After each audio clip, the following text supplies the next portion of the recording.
And the reason is it's probably worth describing like what the procedure is and what it does, because it addresses your body's fight or flight system.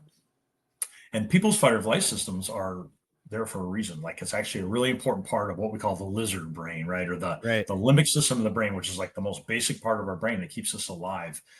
It's actually what makes you really good as a firefighter or a special operator. And then in some things that you don't even think about, but for some people that are like CEOs or like these high powered lawyers or whatever, some people who can excel with their fight or flight system,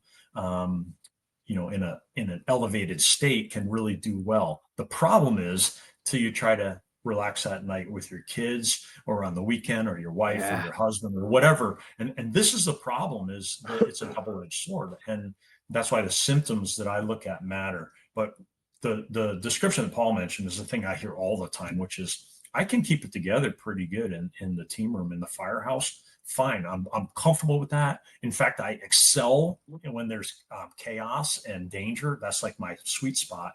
But chilling out on the weekend with maybe some strangers or having to go out to meet new people or whatever might put me over the edge, and I can't do it without a couple of drinks. Or if my kid spills something or drops something, I go 0 to 60 and lose my temper.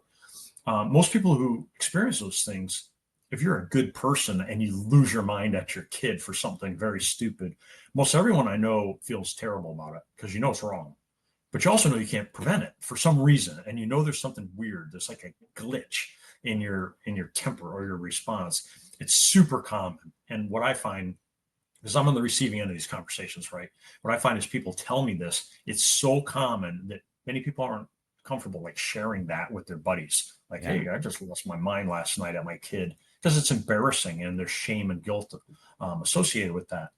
What it turns out is it's there for a reason, and it's because of the way our fight or flight system is designed and our amygdala in our brain. So there's like a really good biologic explanation for why we respond that way. And there's also a really good explanation for why we can get stuck in an elevated state like that. And that kind of explains why this procedure is so helpful.